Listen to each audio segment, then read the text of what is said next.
Hello and welcome to today's partner web conference. This is Fast Track Dynamics 365 for Finance and Operations Enterprise Edition Tech Talk. Today's topic, on-premises local business data deployment. Presenting for us today from Microsoft, we have Senior Solution Architect Sachin Gandhi. So without any further delay, Sachin, over to you. Thanks, Janice. Hello, everyone. I'm Sachin Gandhi. I work for the Customer and Partner Success team in Microsoft. Welcome to this Tech Talk on on-premises deployment for D365 for Finance and Operations. In this Tech Talk, we will look at the use cases for on-premises deployment, what you need to consider between going on-premise and maybe using the cloud option, and looking at the system requirements for the on-premises deployment, hardware and software, and some sizing guidance that we have put out there. We will also look at how to sort of, get the things licensed and how to get your lifecycle services project for on-premises provisioned. Then we will basically focus on how to deploy the environment. There is a lot of manual stuff that you have to do to get the on-premises environment up and running. So we will look at the prerequisite hardware, what you need there, how to get the service fabric cluster set up. We'll also look at how to get the LCS connector with the local agent deployed and connected to LCS. And then we will also look at how to deploy the environment from LCS to your on-premises environment. We will also then look at what features are not available or work differently for on-premises. And then we will probably leave some time for question and answers. So hopefully this agenda looks good for everyone. So I'll move on to the reasons for using on-premises. So as kind of I saw the poll here, where you have a lot of you have corporate policy to keep the data local, but just as a lot of you working for the partner, just make sure that you talk to your customer and talk about in on-premises. Well, there's a lot of maintenance that the customer will be responsible for. Plus all the deployment complexities and things like that. Cloud first is our strategy from a Microsoft standpoint, so obviously the cloud solution would be a step ahead always of the on-premises deployment. So make sure that your customers have a valid reason to go on-premises, and if they could go to cloud, please ask them to at least evaluate the cloud option. There are the valid reasons from our standpoint to go on premises is basically data sovereignty issues where you have some local or some corporate policies that prevent your data being sitting in the cloud. So data sovereignty would be a valid issue or valid case to go on premises. And then in cases where you have remote sites where the internet connectivity may not be as reliable, that could be another valid scenario for going on-prem. If you have other scenarios, then maybe you should consider our cloud option or talk to us just to at least you want to understand, other than these two scenarios, what are the other cases where you think cloud may not work. So please, help us be a cloud-first company and evaluate our cloud options there. From an architecture standpoint, basically the main difference in the on-premises deployment is that now we run everything on Service Fabric. So all the services and the applications we'll be installing would be running on top of the standalone Service Fabric cluster. So here in this architecture diagram, you will see that we have this big box, which is the Service Fabric standalone cluster in your on-premises environment. Each virtual machine has the Service Fabric installed on it, and then all services such as the financial reporting, your application object server, which hosts the AX application, the environment orchestrator, which basically orchestrates the deployment of the different components, and reporting services. So all these services basically will run on top of Service Fabric.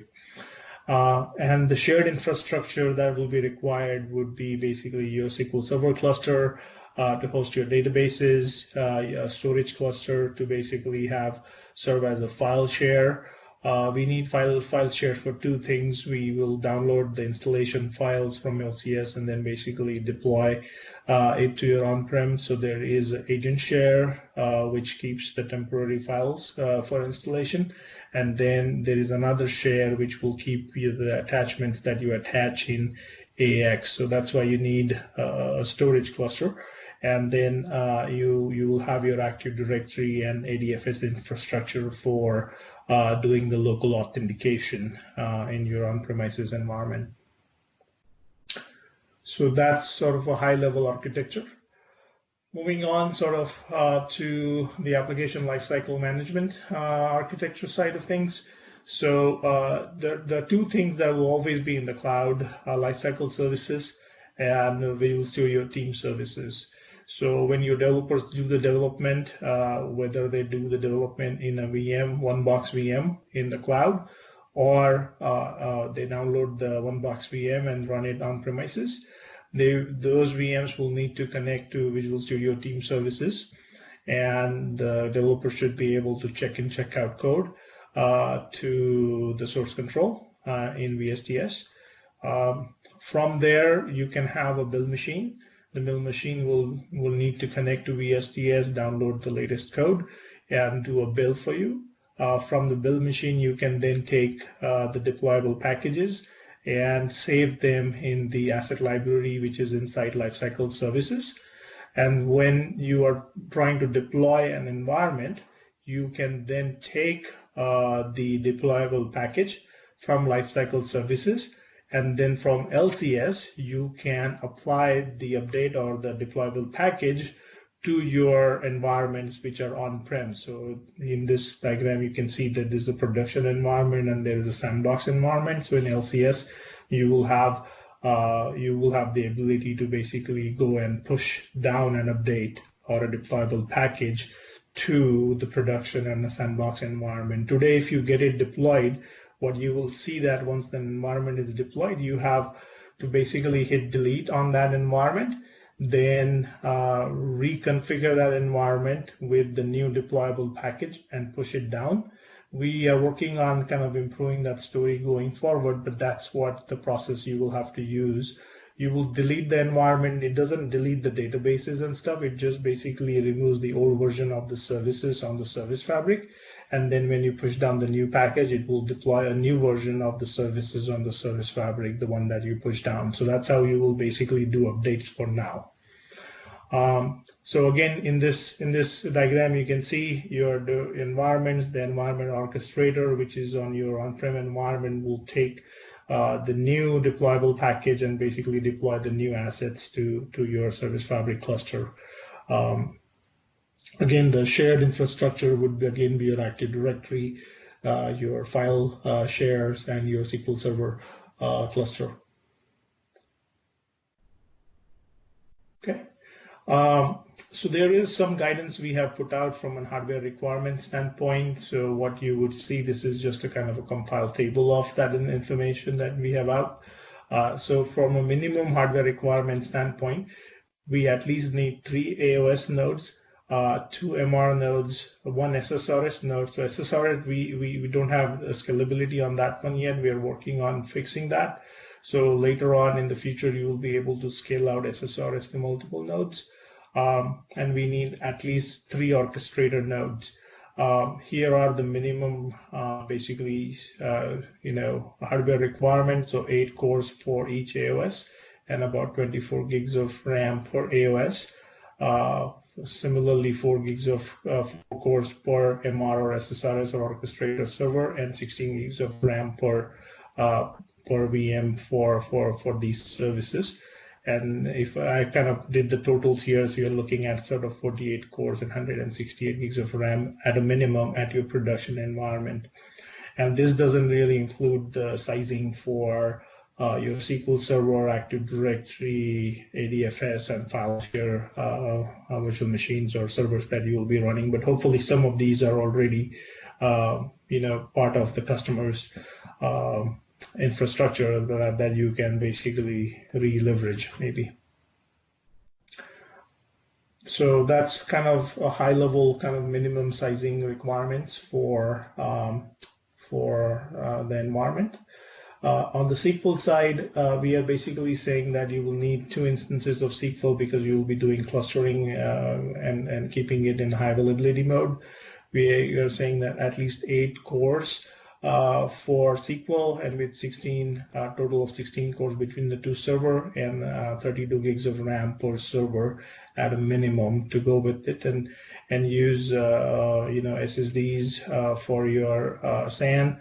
So we have high IOPS on the database, as you probably have already know. AX needs a good storage for your database files for it to be performant. So that will be another requirement. Active Directory is probably already set up at a customer site, so not too much is sort of needed there, but you will have to host a new ADFS server or leverage the existing ADFS server to register the AX application, and we will use OpenID for authentication with Active Directory. Looking at sort of a network diagram kind of thing, so you will have your production environment here, and with the service fabric cluster running in your on-premises environment with multiple AOS nodes, multiple management reporter nodes, multiple orchestrator nodes. Retail is not supported in the cloud today, so we cannot do retail.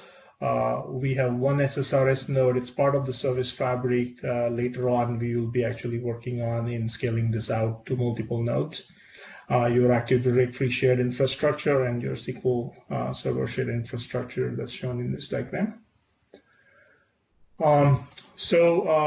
Let's move on to how to sort of basically get the customer licensed and how do we sort of provision their lifecycle services project for on-premises deployment. So once the customer goes through the purchasing cycle and purchases the license, as a partner, you will have to go to something called the Partner Business Center, and that's where you will be able to find the license serial number for the customer.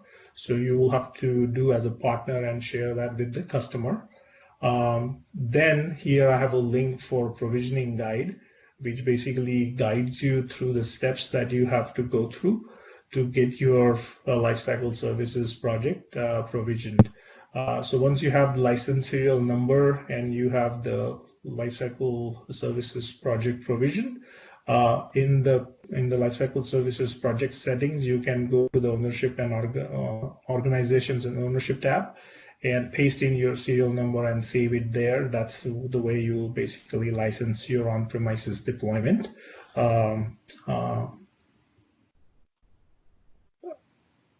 So just a couple steps here, just get your license serial number from the Partner Business Center and then use this provisioning guide to sort of get your LCS project provision. That's the 2 main points on this slide. Moving on to sizing guidance. So we don't have very specific sizing guidance today, but we have at least put out some generic guidance out there that can help you sort of size up your environment. So what we are saying is 3,000 to 15,000 transaction lines per hour per core. So this sizing is based on a per core based sizing.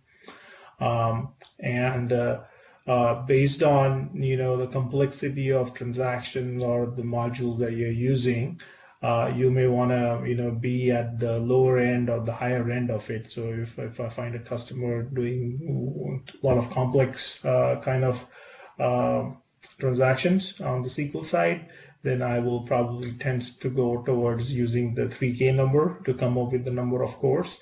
Or if I see that they're just doing simple transactions, then I'll probably just tend towards the 15,000 transaction lines per hour per core kind of math. Typically, we see a 3:1 AOS to SQL ratio, but if the customer is heavy on batch jobs and batch processes, then you may want to look at a 2.5:1 AOS to SQL ratio, or maybe 2:1 AOS to SQL ratio.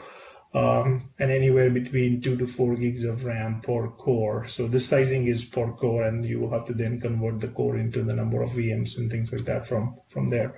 Similarly, for AOS, we have about 2,000 to 6,000 transaction lines per core, 16 GB of RAM per instance, and anywhere from 10 to 15 enterprise users, or 15 to 25 activity users, or 25 to 50 team users per core.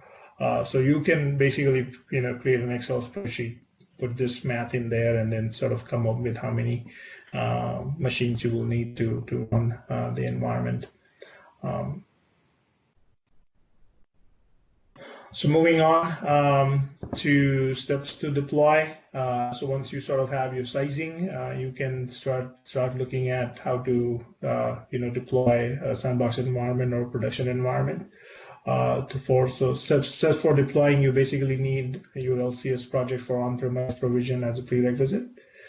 Then you will need some basic infrastructure like we saw in the various diagrams. You will need your Active Directory, your domain services, SQL Server 2016 SP1 cluster, a file share. So if you can talk to the customer and see what is already there, and look at what are the things you will have to install to get at least the basic stuff up and running.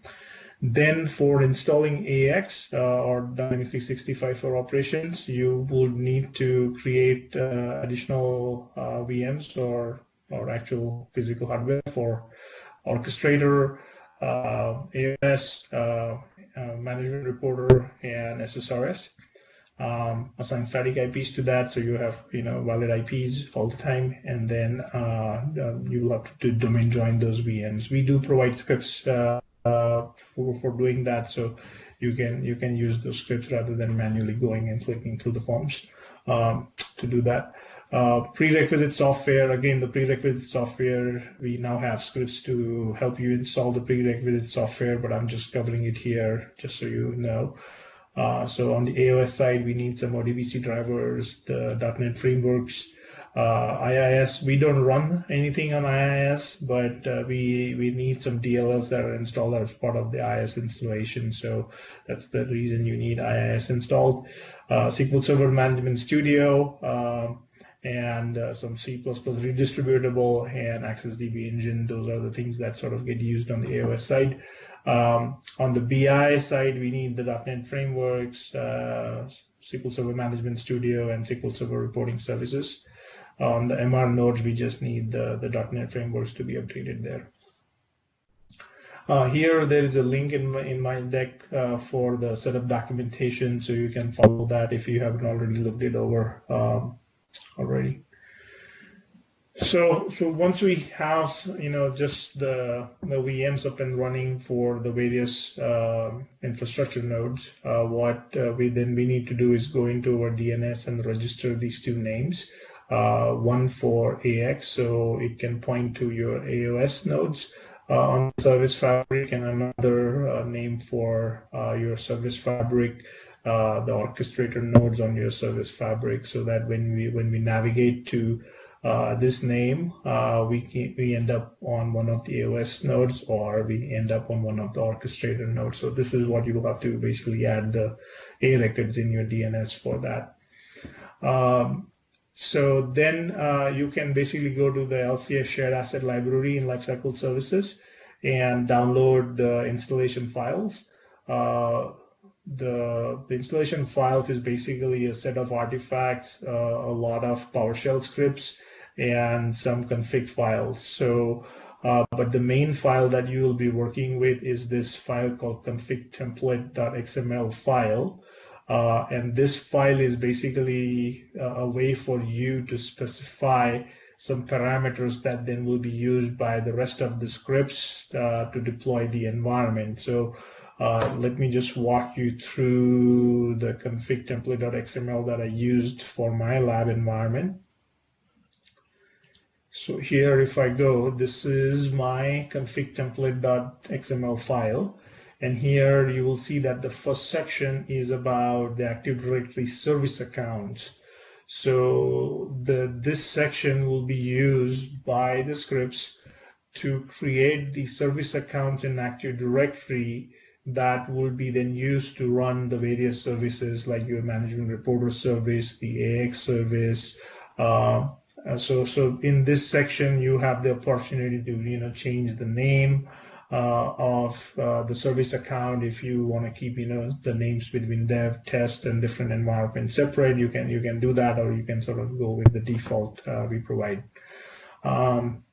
So this template will be available for you when you download the folder. You just need to review the information here and make the necessary changes. The next section is the certificate section. So we will be basically encrypting all the traffic between the different nodes, between your on-prem environment and any communications with LCS. Also, the encrypting the traffic between your Service Fabric nodes and SQL Server. So we need various certificates to basically encrypt the communication. And for that, you could use two approaches. You could go and acquire valid certificates from VeriSign or GoDaddy or whichever your provider is. So we recommend that for the production environment, for your test environment, you can maybe use self-signed certificates. So here in this case, in this file, you will basically look at the different certificates that are needed.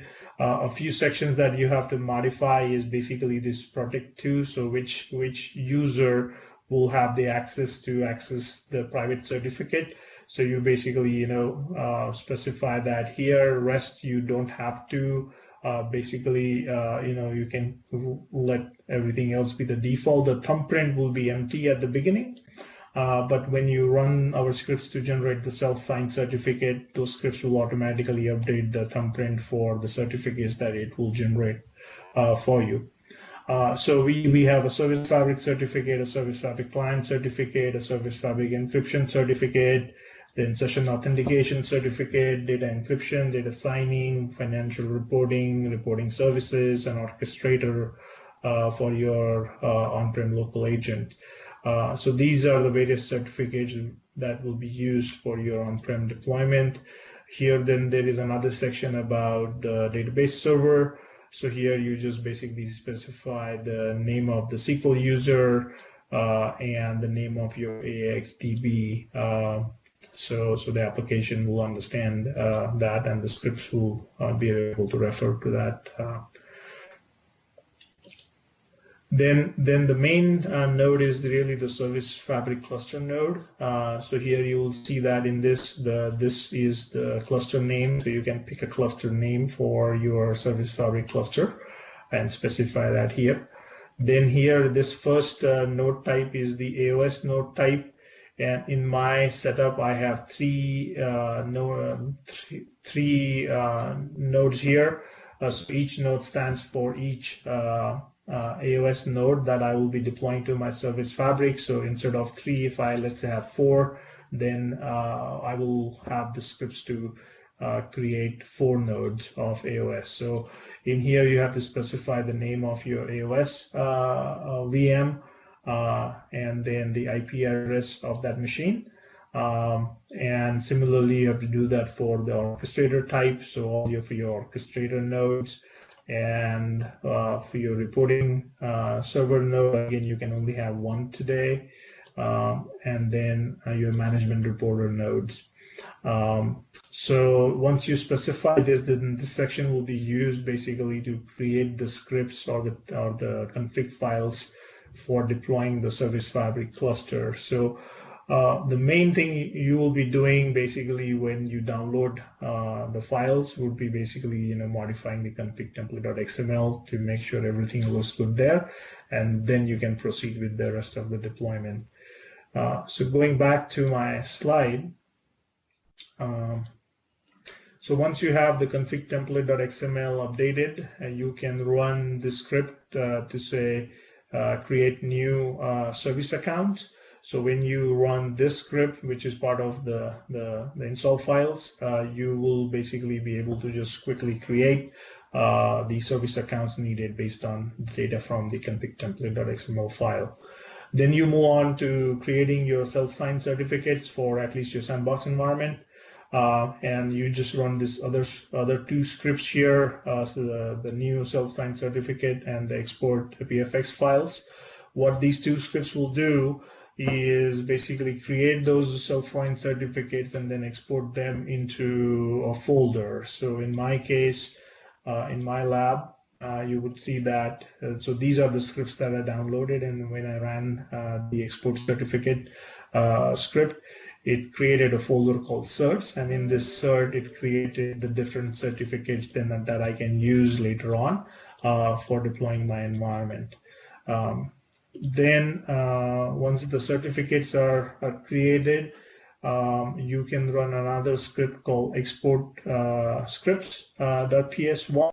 Again, the config template.xml file will be an input to that script, and that script will create one folder corresponding to each virtual machine that you will have in your environment. So going back to my lab, when I ran that script, it created this folder called VMs, and in the VM folder, I created multiple folders, each one corresponding to another virtual machine in my Service Fabric node.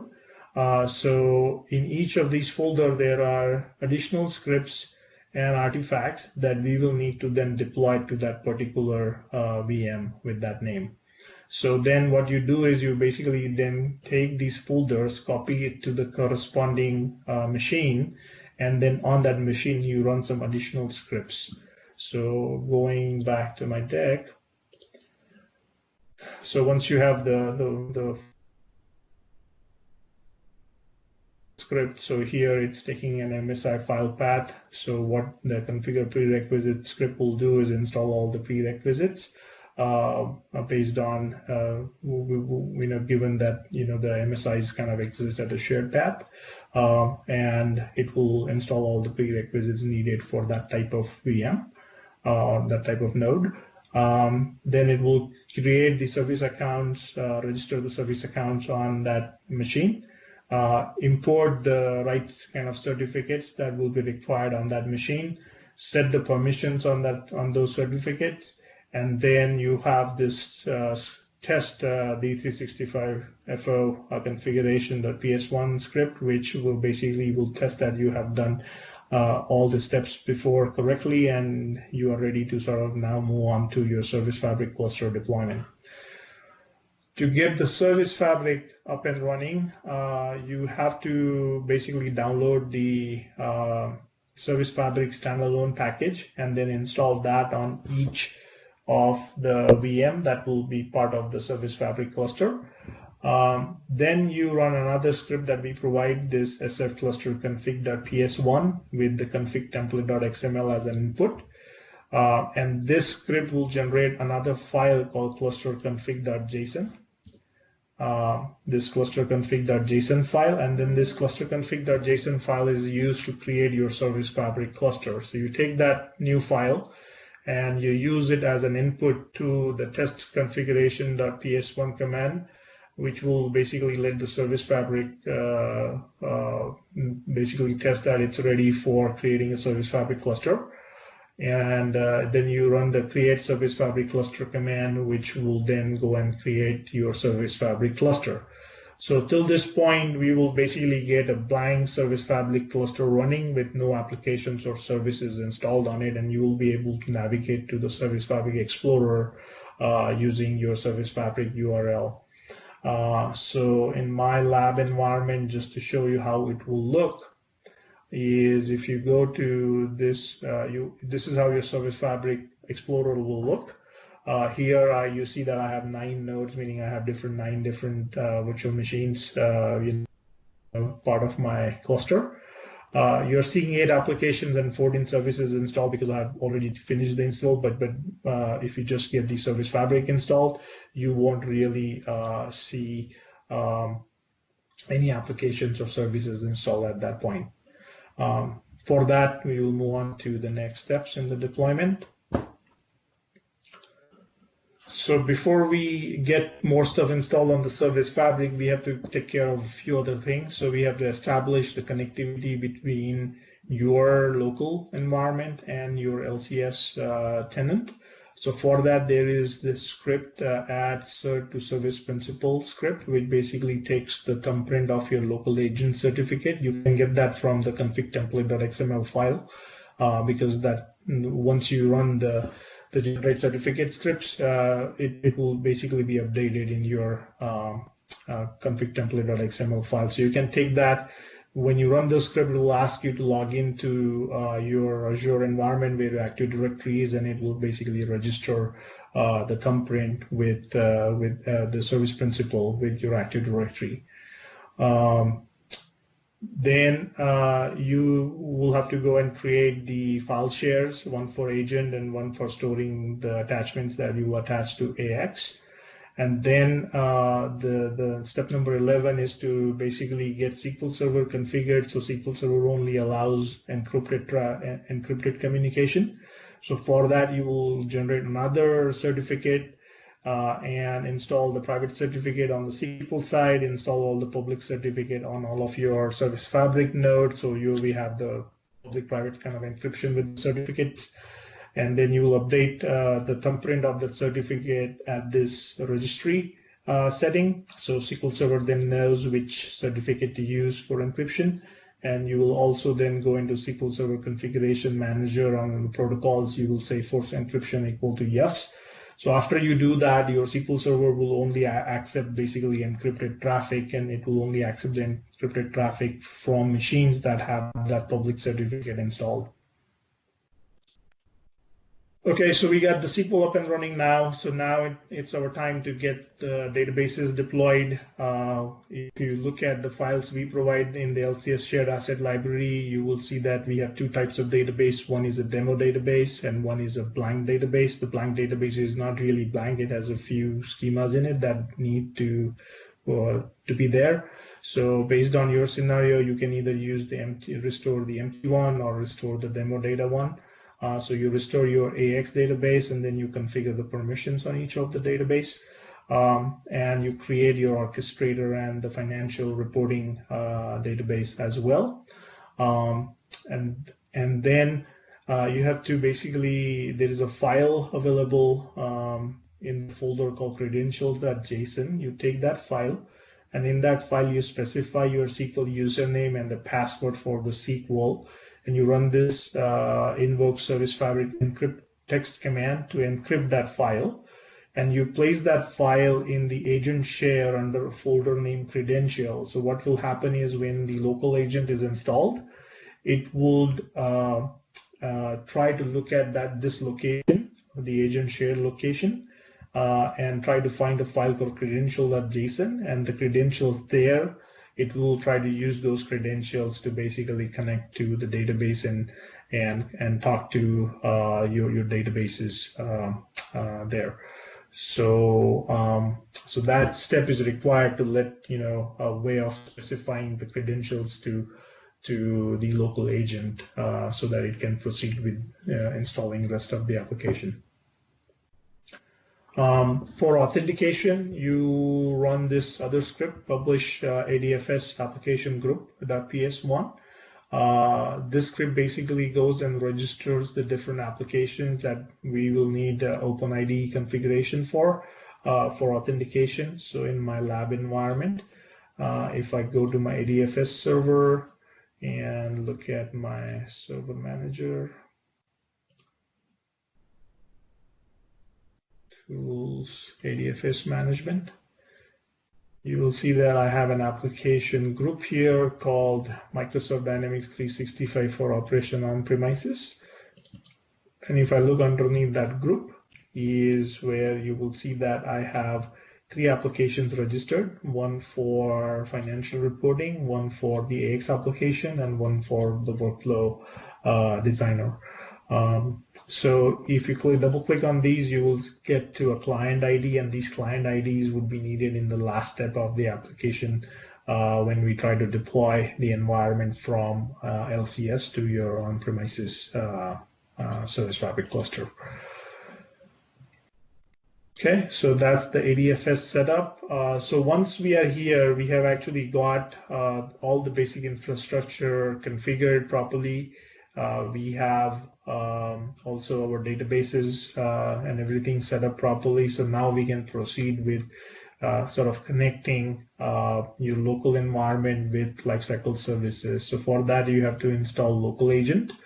To get the local agent, you will go to lifecycle services. From there, you can download the local agent and a configuration file that goes with it. And then you run this command on your orchestrator node to basically install the local agent on the service fabric. The local agent would then establish the connectivity between lifecycle services and your environment. And when you go to lifecycle services and when everything is set up correctly, you'll be able to see the message called validation complete, agent connection established. So that means till this point, now LCS is connected to the local agent that installed on premises. Once you have the connectivity established, then you can go into LCS and there will be a configure button there that you can click on. And there is a lot of parameters you have to specify here, like for example, names of your file share that you have set up, the names of your database that you have set up, the different thumbprints of the different certificates that you will be using. So you specify that in this dialog here. And the last option you get in that dialog is to include a package, an AOT package that you have uploaded to the LCS asset library. You can include that as part of the installation, and then you hit deploy from here. And what this will do is it will send a command to the local agent. The local agent will then download the right files from LCS, and then it will deploy the environment to your service fabric cluster.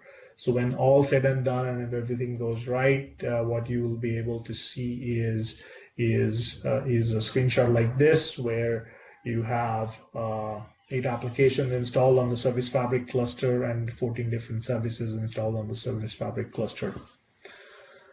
And once everything is successfully installed, then you can navigate to your AX URL, and you will be able to see the AX application running in your on-premises deployment.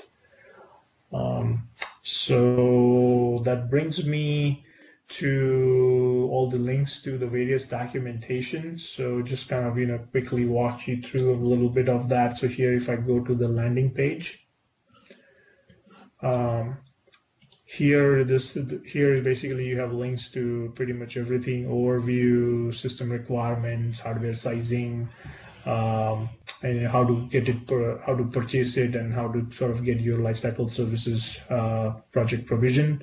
Then all the links are here, and as we are working on improving our documentation, you will find that from the landing page you will be able to navigate to most of it. Also, here I have a link to features not yet implemented.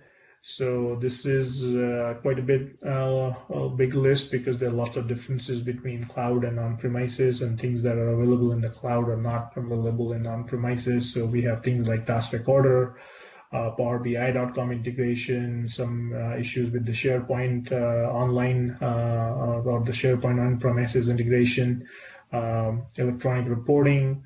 The warehouse app is not working right now, but we are planning to have support for it in one of the platform releases coming up.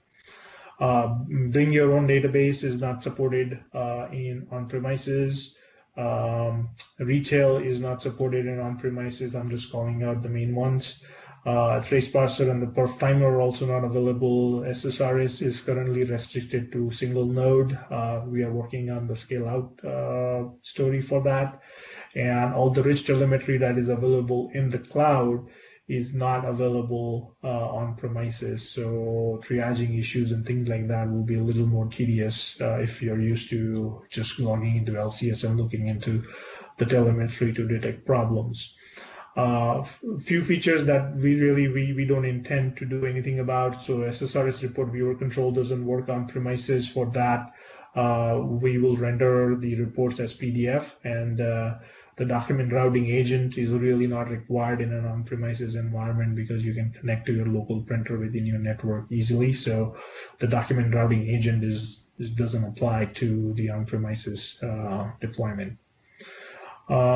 If your customer has questions about Microsoft, what is the data that sort of gets uploaded to Lifecycle Services, or how does Microsoft classify data, or what certifications are available for Dynamics 365 for operations, please visit the Microsoft Trust Center. You will find a lot of information about compliance and privacy and things like that over there. The provisioning guide is a link that I've put in here. It was earlier in the article also, but this is where you will go to basically get your lifecycle services project provisioned. This is a link which is also part of the landing page, but how to sort of purchase Dynamics 365 for finance and operations. With that brings me to my Q&A slide deck, and we can probably have some time for Q&A. It seems like we have a good 15 minutes remaining. Okay. All right, ladies and gentlemen, just as a reminder, if you'd like to ask a question, you can go ahead and do so by using the white text box in the lower left-hand side of your screen.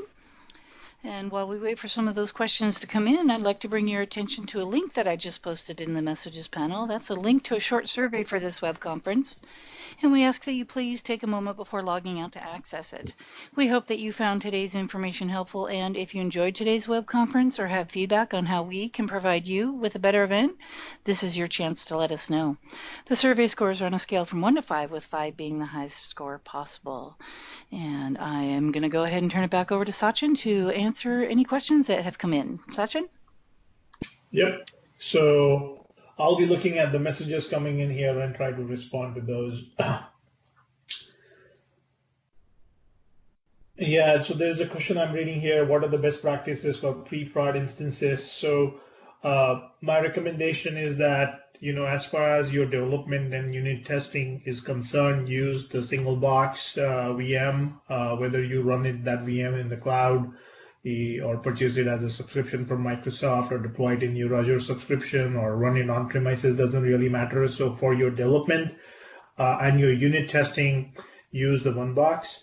For your what I call multi-user testing, you should then have a service fabric on-premises employment with multiple nodes to be able to test that. For your integration testing, you probably want a similar environment which sort of replicates what you will have in production.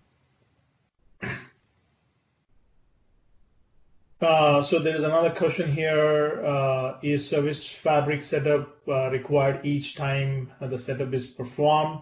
So you will deploy the service fabric once. The service fabric cluster would be created once, and then you can from LCS basically deploy multiple times to the same service fabric cluster, meaning you can keep updating the application on the service fabric cluster from LCS multiple times. You don't have to take the whole cluster down and things like that.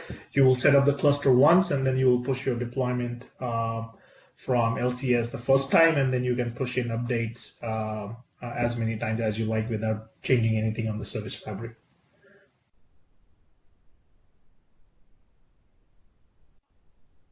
Should I separate the batch AOS from normal AOS? So in here, we don't really give you that option to separate the AOS for batch versus the AOS for interactive. I think we have a setting in the application to basically throttle the batch. So say I only want to use 30% of the capacity for batches, and that's how you can basically then make sure that your users are not impacted if there's batch activity going on.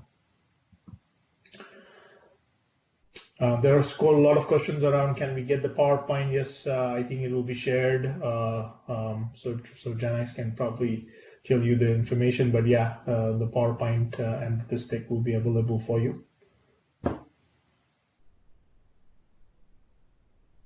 Okay, I'll wait here to see if there are any more questions.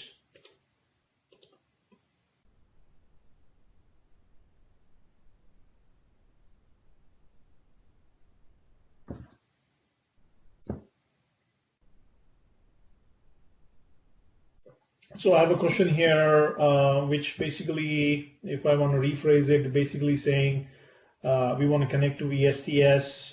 Do we need to have a local instance, an on-premises instance for that? My recommendation there is just to use a single box VM. You can host the VM in Azure. You can outright basically buy a subscription for a dev VM to basically have it deployed in the Microsoft subscription, or you could basically run the VM in your on-prem Hyper-V and then connect to VSTS from there. But yeah, you probably want to restrict your development to one box VM and not try to use the multi-box, the Service Fabric cluster environment for developing code.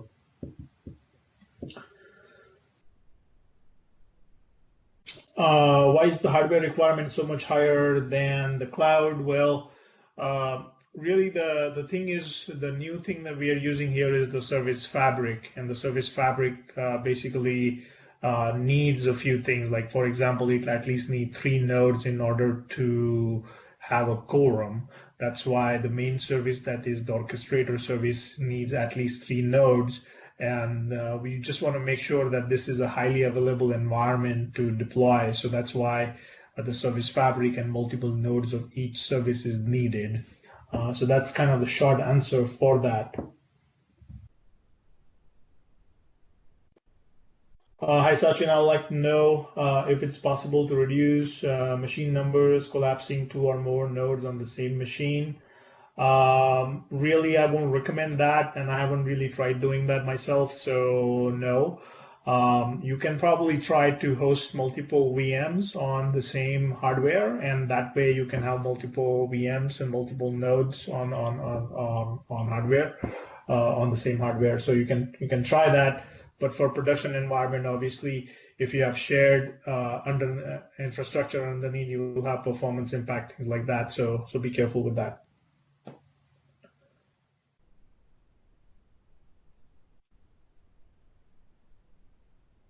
Yeah, there's another message, something about an error during financial reporting. So please open a support case for that because based on whatever issue you have, either if you have run into it, you can probably get a quick answer, or the support team can help you look into it and triage it for you.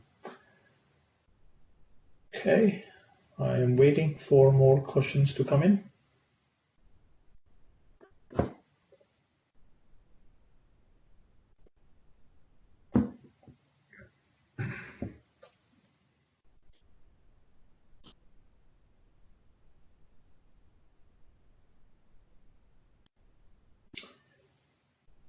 Okay, looks like those are all the questions we have today.